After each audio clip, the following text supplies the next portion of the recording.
Until now, our backend could store resumes, update them, even remove them, but all it did was remember. What what if it could do more? What if it could refine, polish, transform an ordinary resume into one that shines for the right job? That's where we leverage the power of AI. From this moment on, our servers won't just be a notebook. It will be a bridge carrying your words to a large language model and bringing back something improved, something job ready. In this episode, we'll give our resume refiner its first taste of intelligence. We'll connect Node.js to OpenAI, send a resume through Postman, and watch as it returns AI crafted suggestions. And remember, OpenAI is just one aspect. The same pattern will work for Gemini, Claude, and beyond. We'll keep the window video simple with OpenAI, and in the comments, I'll share the resource for trying out other providers. To bring AI into our project, we need two simple tools: the OpenAI SDK and a way to keep our keys safe. By keys, I mean the API keys, which we will use to connect our project to the OpenAI platform.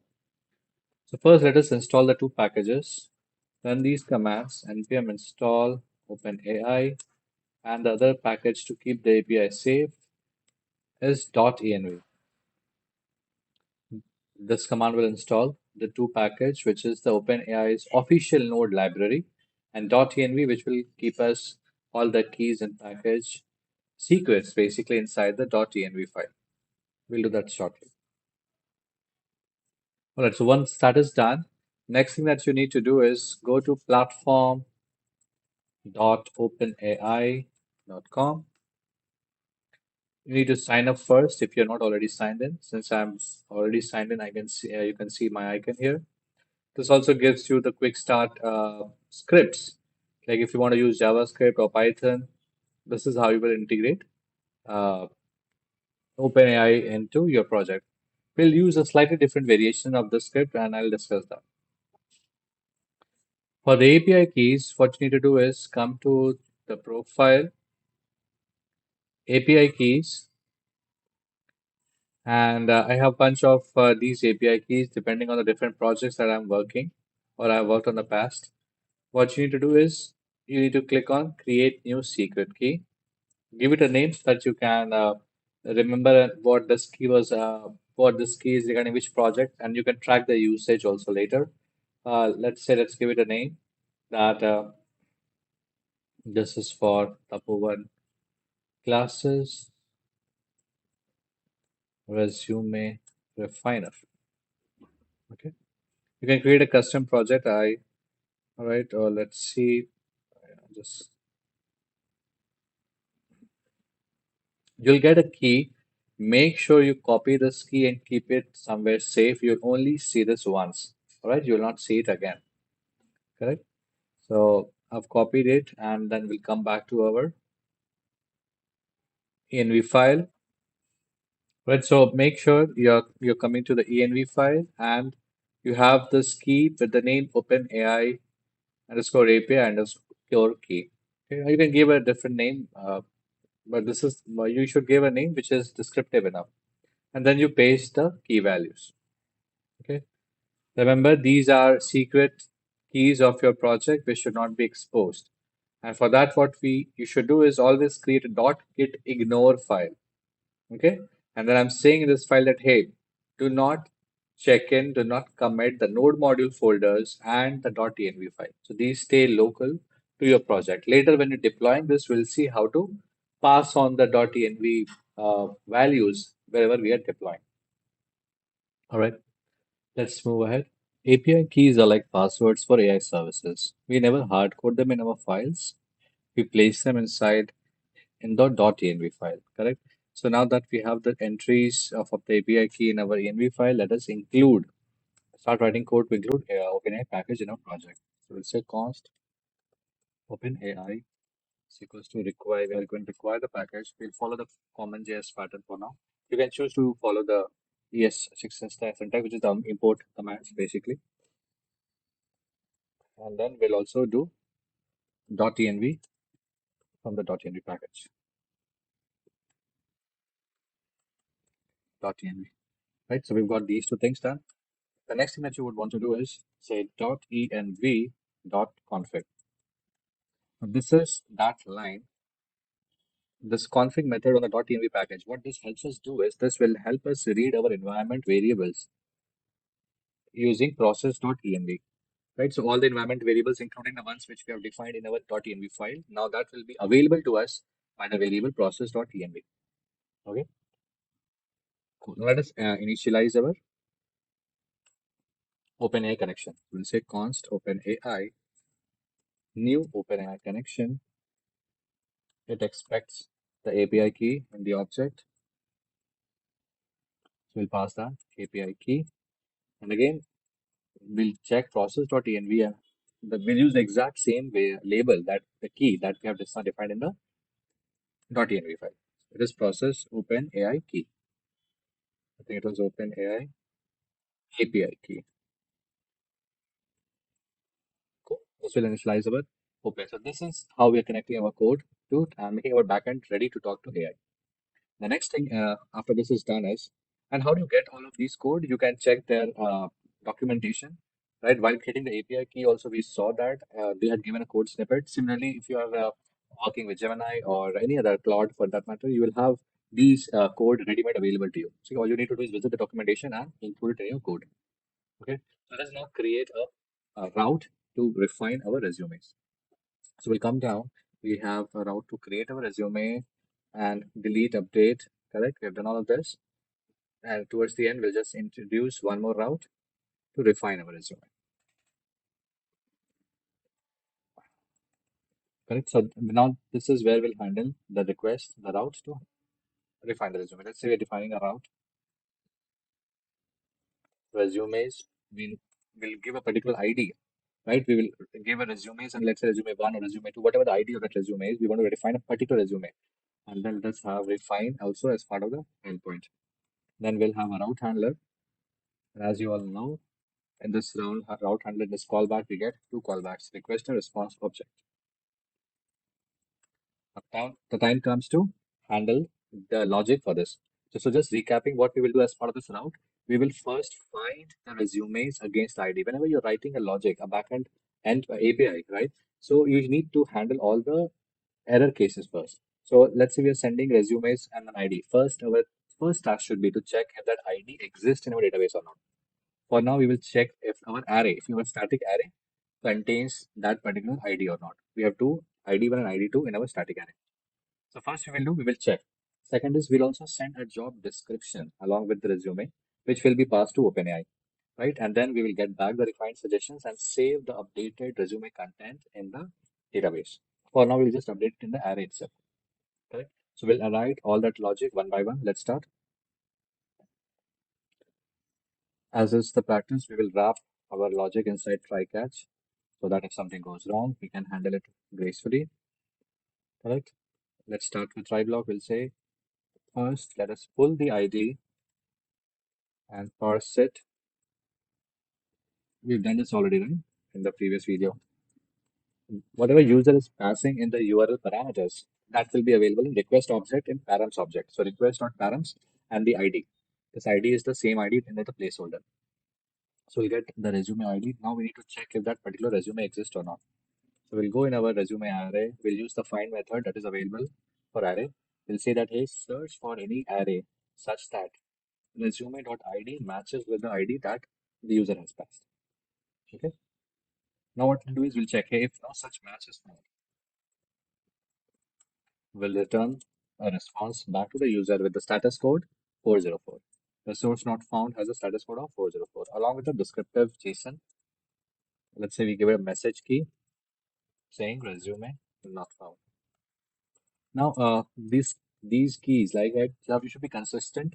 Whatever it is, it's not mandatory to use the message key only, but whatever you're using, stick to that pattern. The reason is when you're developing your backend, and then finally, when later we'll develop our front end, we'll know that there's a message key in our resume in our server responses. So we can extract the message key and we can populate that in the front end. Okay, so we have handled the case when if the resume ID is not present in a system.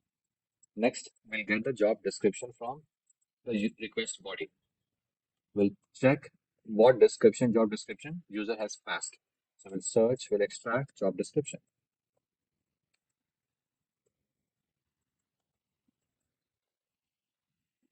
Okay. Now this job description is also like a mandatory thing, right? Because if the user does not pass any job description, we cannot refine the message. So let us add a check in the backend saying that hey, if the job description is not found in the request that user has sent, that is an invalid request. So we'll send back again an error, a 404 status code, or maybe let's do a 400, which is a client error.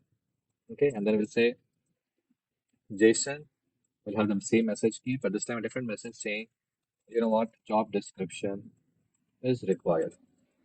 So you can have such checks in the front end as well, but make sure that you're also placing all these checks in your backend side also. The backend should be very robust.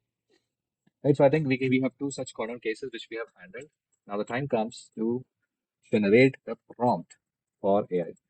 This is very much similar to how you are using your ChatGPT or other AI models where we are passing the content to the AI, right? But just here is that we'll create a parameterized structure for the prompt, okay? Let's do that. So we'll say const prompt. We'll use template literal. We'll say here is a resume where name is equals to dollar, and we all will have the name of the person or the user in the resume object. This is the name. This is the role.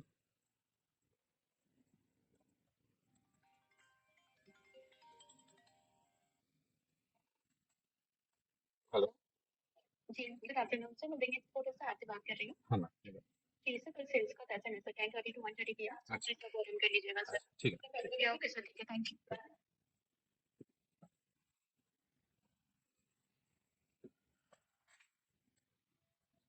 So we get the role from resume.role also.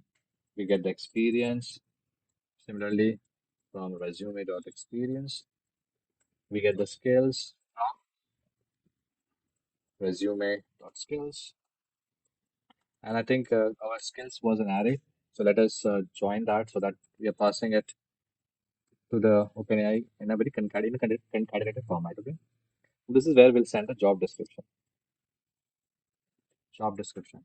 And this we get from the job description that we just extracted. Okay. So we're passing the job description.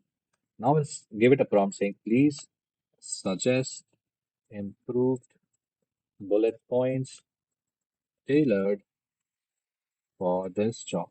Later we'll refine this. Okay, we'll give it a more context that you are an placement expert or you are a resume expert, and this is the based on how uh, rich we want the response to be. We'll add all those flavors later. We are just right now at this stage. We're just creating a basic prompt to pass to AI and then get the response.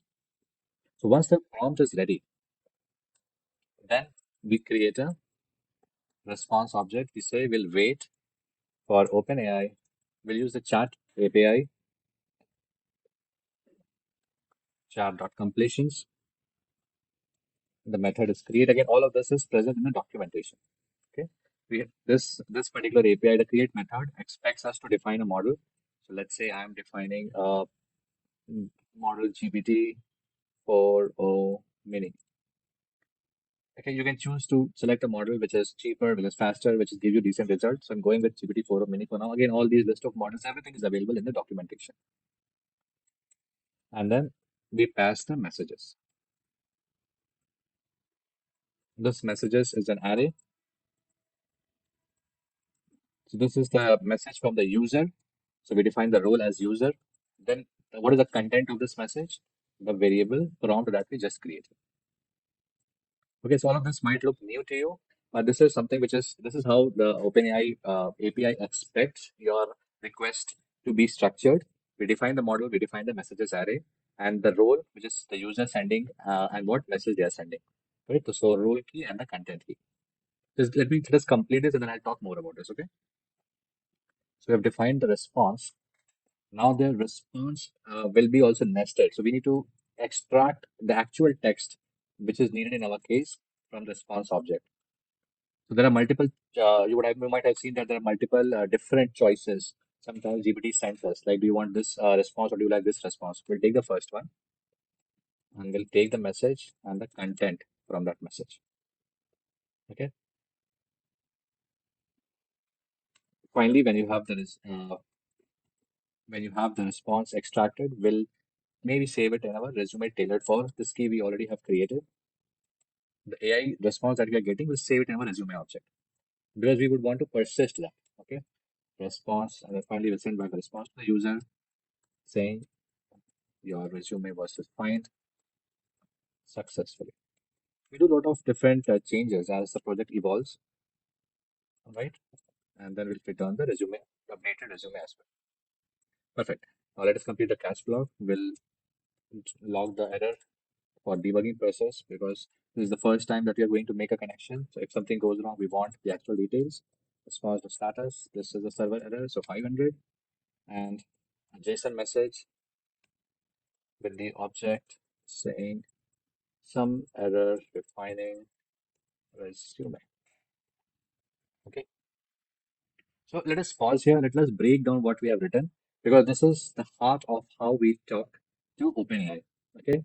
So let's look at this. OpenAI chat dot completions dot create. What is happening over here? Think of this as sending a letter to the AI and waiting for a reply. This model is the tells OpenAI which brain to use. Model comes in different variants, and then you can choose a lightweight one for our purpose, which is GPT-4o Mini. The messages array, as I've been talking, this is an array. And why an array? Because conversations are made of many turns, right? So imagine WhatsApp, messages after message, back and forth. So the message array is OpenAI's way of capturing that back and forth conversation between you and the system. Okay. So this what this role does and what is the content. So every message will have a speaker. That is, and we need the role key to define to tell the model that this message is coming from the user or this message is coming from the AI themselves. Because what AI does is it captures the entire conversation between you and the AI, correct? So there are three roles basically. One role is a system where you set the context, you set the tone that you are a resume coach. So that can be part of the message array. Second is role user, which we have sent, which is the message that we want to pass to AI. Then there is a role of assistant, which is the AI's own reply. The idea is that we keep a track of entire conversation that has happened so far so that they can improve, they have the backdrop of what the previous conversations have happened. All right. This allows the conversation to grow basically. Okay. And when OpenAI is sending us a response, correct, it is wrapped inside a JSON response, and we extract the first option from the different possible answers, correct? And this is message.content is the actual text that the AI has sent us. All right. So understand that OpenAI SDK is just a wrapper over HTTP request, okay? And other providers like Gemini, Claude, they will follow the same idea, but they will have different structure. They will expect a different format. All right. So we can later explore around different other providers as well. For now, let us go and test our API. Let's save this, make sure the server is running. Let's quickly test it also. All right, so let us test our API that we have written and through Postman. So what we'll do is we'll come to our folder that we have done, and the method, let us say, is refine resume. Okay, and the method is post. The URL will be localhost port 3000. We set resumes. We give the ID as one. Our endpoint had refine also, correct? This is the URL and this is the ID. ID is one, correct? And let us send the job description as part of the body, request body. So we'll come to body tab, the raw, and we'll make sure that JSON is selected. Okay. And then we have to pass the job description. And this is what we have done already earlier, but just quick recap in case you wanted to go this over again. So the proper JSON should have keys in double quotes. So we have job description in double quotes. And let's say we'll pass the text. The job description says we are looking for a AI MERN stack engineer with strong Node.js and API design experience. Right? So let's say you pasted the job description, your resume has your content, your body, your skills, everything, correct? And let's see if we are able to get back a response from the our server. So we'll hit the send button. We'll wait. Our let's see, some response has come. Let's see what the response is about. Okay, so we see here our John Doe skills were JavaScript, React, and Node. Okay, now this is what we are getting back from AI. We can further tune it to make sure that we're not getting a response with all this sure and everything. We will pass it in the prompt that, hey, I don't want the response to contain all these additional content, just the bullet points. But it says read it out. Okay, focusing on Node and API, developed and maintain scalable, high performance applications using MERN stack with a focus on efficient API design integration. Cool. Design and implement RESTful APIs to facilitate seamless communication between front and back end, resulting in improved data access and user experience. And these are the keywords that generally your recruiter will look for in resume against this particular job. Collaborated with cross-functional teams, etc., etc. Optimize Node.js application for maximum speed. 25% reduction response times. Of course, you will have to have a valid experience against these points, but these are like your pointers that will help your resume stand out. Okay, leverage modern JavaScript frameworks and libraries, so like including React, dynamic user interface. These are the keywords that helps your resume get shortlisted and get the attention that it needs. So what we have achieved is we have successfully created an API with the endpoint, correct, which is passing the request to AI and getting back the response. All right. Let us see the next method where we'll abstract the AI call so that you can use any models, right? Gemini, Claude, GPT, or any other third model that you would want to you work with. Okay. Let us work towards that. Right now, our backend talks only to OpenAI. But what if tomorrow you want to try Gemini or Anthropic's Claude? Instead of rewriting our route, let us hide the details inside one reusable function. Okay. So we'll create a new folder in our project called as utils. And inside this, we'll let us create a file saying AI client.js. All right. Now we'll create a reusable function over here. Let me copy some of the code from our server.js. So we'll copy these two line and we'll bring it in our file over here. In fact, let me copy this line where we are making the connection to OpenAI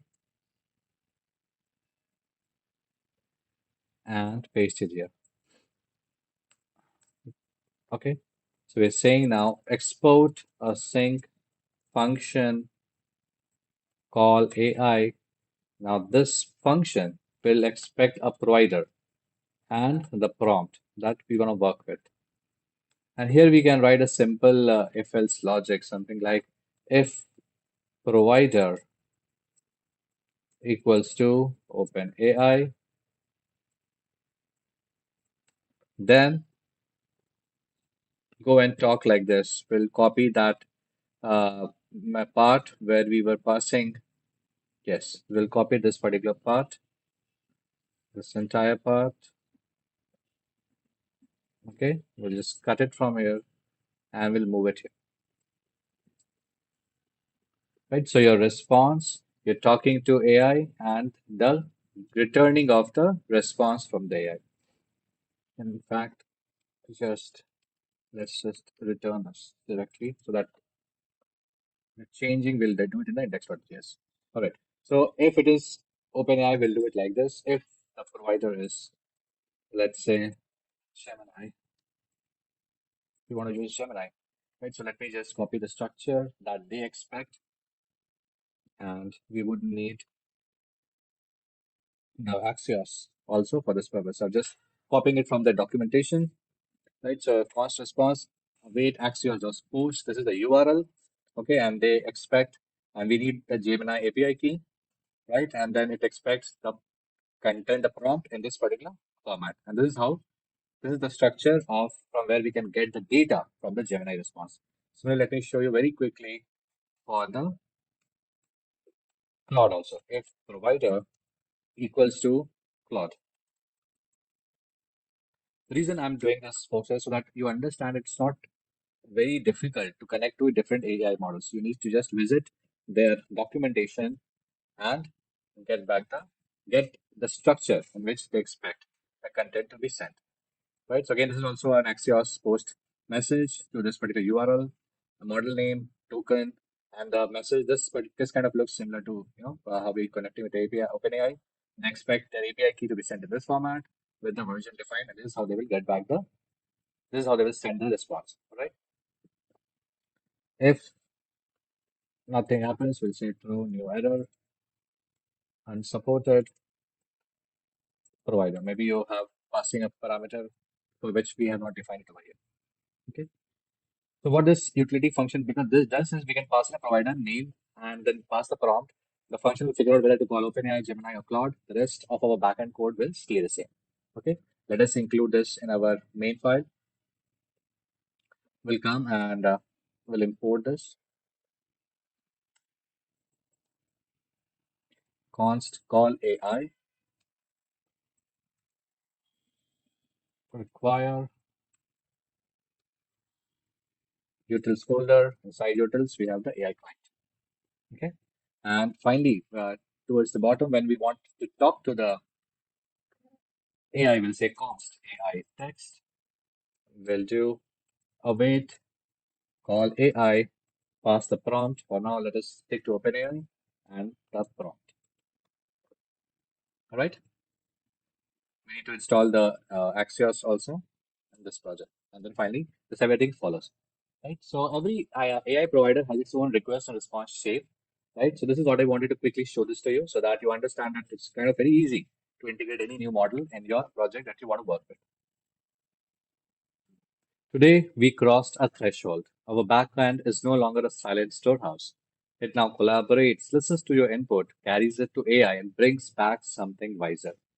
We learned how to connect Node.js to OpenAI safely with API keys, built our first AI powered route, resumes ID refine. We tested it in Postman and see how AI crafted suggestions flow back. We abstracted our AI calls into flexible utility, ready for OpenAI, Gemini, Claude, or any other AI models that you want to work with. This is the beginning of intelligence in our resume refiner. In Tapovan, sages would sit with their manuscripts, refining, polishing, rewriting until each word carried truth and power. Our backend is learning the same discipline. From simple CRUD, it now shapes resumes into sharper reflections of who we are. Next time, we'll give it something deeper, memory that lasts beyond restarts. We'll connect our project to MongoDB so every refined resume is preserved, ready to grow with you. See you in the next video. Thank you.